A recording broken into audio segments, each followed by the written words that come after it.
Hi, magandang gabi po. At mag-discuss tayo ngayon. Lagi lang nagtatanong ang mga debate kung pwede pa bang maghusga at maglilitis ang Senado sa kasunod na Senado kasi patapos na yung Senado ngayon sa June 30. Nag-argumento si Senator Francis Tolentino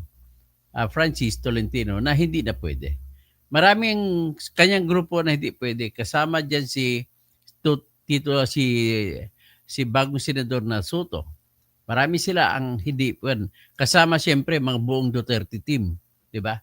Pero sa kabila naman, sila ni Chis Escudero, sila ni Coco Pimentel, sila ni Win Gatchalian, ipagpatuloy pa daw nila. Kaya pwede pa daw tumawid yung Senado. Whatever it is, ito ang ating sigurado. Kahit hindi irrespective kung ano man ang sagot sa mangyayari sa Senado kung pwede bang tumawid ang impeachment papunta sa bagong Senado o hindi, ito ang sigurado ko. Hindi na po pwede. Bakit di pwede? Kasi po, hindi na magkakaroon ng paglilitis. At bakit hindi? Kasi po, ang paglilitis ay pwede lamang gawin ng mga ng mga otorisado na maglitis. Sino ang otorisado maglilitis? Ibig sabihin, sino ang may kapangyarihan o sino alang ang pwede na magsumiti ng mga ebidensya laban kay Sara?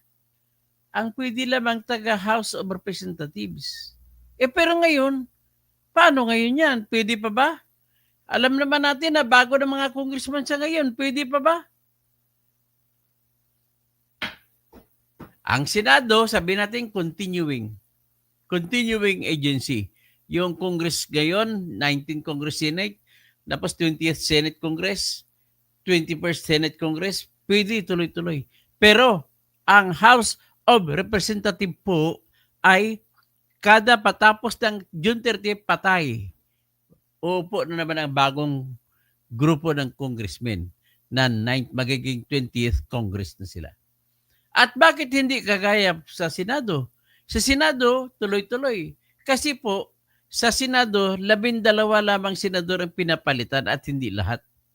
Sa Kongreso naman, sa House of Representatives, lahat pinapalitan. Ang pumapapalit, maaring bagong congressman o di kaya yung mga nahalal ulit. Ganun po yun ang makita natin. O si inaanak ko, dato, SK, Gamblang, Ilay Tarusat, Talayan, na. Sige. Tapos, ito po ang mangyari. Ulitin ko lang, ang Senado, 24 ang isang Senado. Pag tuwing halalan, 12 lang ang matanggal. May natitira pa. Kaya tuloy-tuloy pa rin. Pero ang Kongreso, lahat po sila nagpapahalal. Manalo man o matalo, bago na silang katawan pupunta sa Senado. So, anong ibig sabihin? Di bagong Senado, hindi po pwede. Halimbawa, ganito. Para madali ang sample natin. Si Congressman, sabihin na natin si Congressman Abante, Congressman siya sa 6th District ng Manila. Tumakbo siya, nanalo siya mga 1,000 lang ang lamang ni Joey Oy. So sino si Joey Oy ang upo? Sa panahon ni Abante, gusto niyang impeachment. Nung umupo si Joey Oy, ayaw niyang impeachment. Ibig sabihin, wag mo kaming saklawan. Hindi wag mo kaming diktahan, bago na kami. Ganun pong ibig sabihin yan. Kung bago mga halal, ay hindi po sila pwedeng diktahan ng mga dating halal. So kung ganun, anong ibig sabihin? Yung dating halal, pagdating ng June 30, ay patay na ang katawan. Wala na. Wala nang silbi. Walang kapangyarihan. So ngayon ang tanong, pwede ba sila kukuha yung mga magiging 20th? Pwede ba sila magtatalaga kung sino ang magpresenta ng ebidensya laban kay Sara sa Senado? Sabihin na natin na tuloy-tuloy ang Senado. Hindi na mamatay. Ang tanong, Ulitin ko lang tanong, pwede ba ang tawag niya mga piskal yan eh. Kung sa korte, mga piskal, sila magpipresenta ng ebidensya laban sa akusado. Yung akusado rito si Sara. So, ang tanong, pwede ba magpresenta ng ebidensya sila ni Luistro, sila ni Acop, inanalo man sila ulit? Yung kanilang term dati, patay na yun. Wala na, mamamatay na ngayon June 30. Pwede pa ba? Pati kay Congressman Flores sa Bukidnon, pwede pa ba?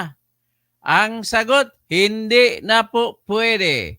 Kasi iba yung Kongreso na House of Representatives sa ngayon, na patapos sa June 30, at iba rin yung Kongreso, independent of each other yan sila, sa susunod na sa July 1, magsimula. Iba. So iba, ibig sabihin, ibang katawan.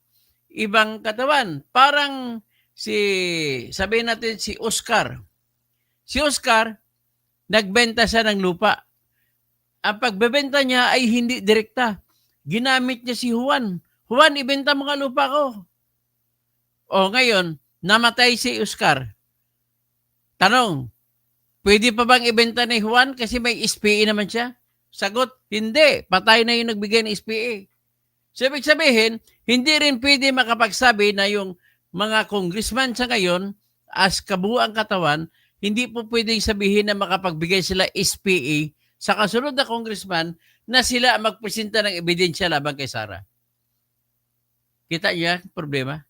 Problema talaga. Problema talaga. Pag sa korte po, ginagamit, tanungin niyo lahat ng mga abogado. Lahat ng mga depensa na abogado.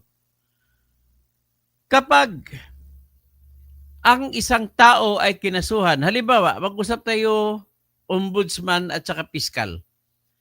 Ang mga piskal sa lahat ng klaseng krimen ay sila ang humahawak ng kaso at magpipresenta ng mga ebidensya para patunayan na guilty yung akusado, na nagkasala ang akusado.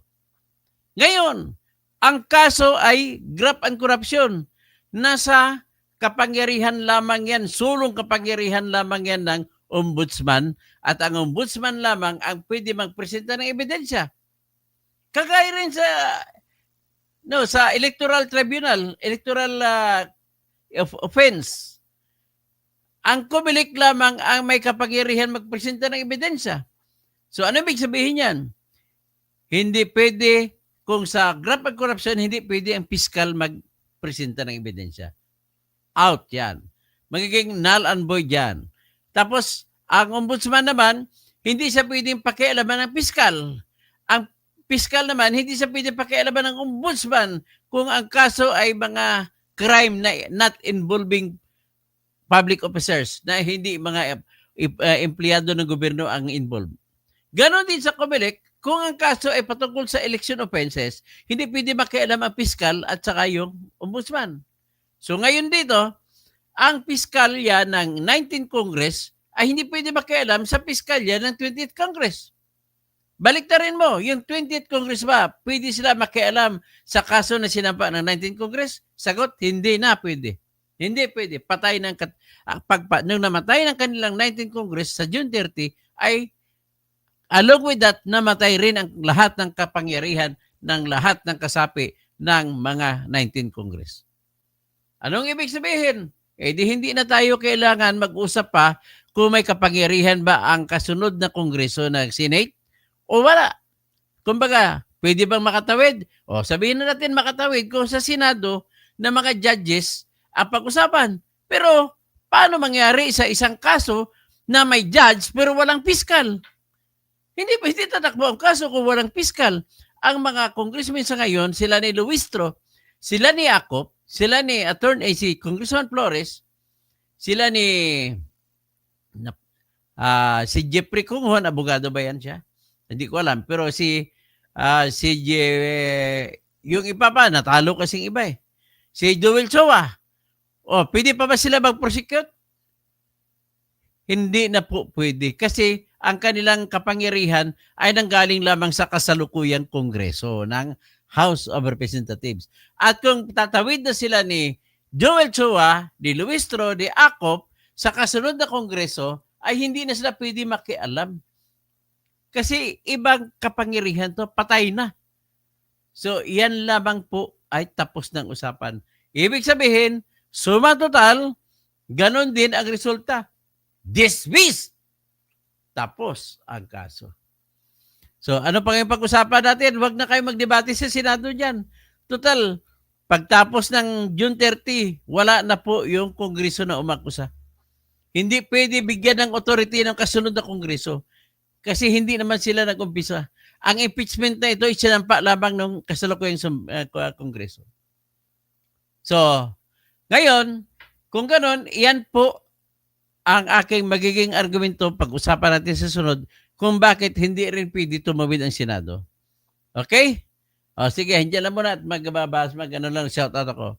Si ATC Jr., si Dino Kujamat, God bless po, Adol.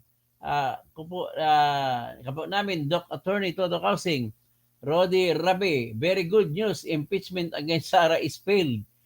Eileen Pavis, ang galing ni Attorney Toto mag-explain. Galing-galing niyo, salamat po, naintindihan niyo po. Si Pastor Rodi, magandang balita, ano? BLNSG, Singapore, maayong gabi, engineer. Sana, tirador, go, go, go. O, sige, si Pastor Rodi, sino pa? Si inaanak ko, Dato Iske, is gamblang, malapit na kasal ko. Sige, okay. Say hello, okay. Tapos si Tetsu's Pet TV, shout out, Dr. Toto from Charlotte, North Carolina, USA. So, naintindihan na ninyo? Do you understand this? So, ganoon nga po ang problema. Napakaraming problema. Kaya, ang mangyari nito, yung mga abogado ni Sara magsasampa, motion to dismiss, no more authority to prosecute. Mga abogado dito, makakirinig. Kapag kaso ng graft and corruption, ang nagsasampa ng kaso at nagpresenta ng ebidensya ay piskal, ay kahit sinong abogado mag-motion to dismiss kagad yan, lack of authority to prosecute. Eh di, kung wala ng authority, wala na piskal, sino pa kayo magpapatunay ng kaso laban kay Sara? Wala na. Eh kung walang ebidensya, di walang kaso. Ganun lang kasimple. So, to paano ni? Nagdaog man si Dinan sa aton. Hindi bali kahit mananalo yan. Ang alam ko magpaprotesta si Kung Peter Miguel eh. Okay? So anyway, sa sunod na lang tayo Teacher Speed TV, si Lalay at Risa at kakakubid po nag-apila pa. Pasensya na po. Hindi ako naglalait, kundi ang katotohanan lang sa atin. Okay? Ito lang po ang katotohanan. Wala tayong magagawa. Hindi natin mabaliktad. Kahit kaaway pa natin si Sara, ay wala tayong magagawa. Kaya, ang maganda na lang yan ay, though heavens may fall, let us follow the rule of law. Ganun lang kasimple. Okay? At least may natutunan kayo sa akin sa ngayong gabi. Magandang gabi po, Pilipinas.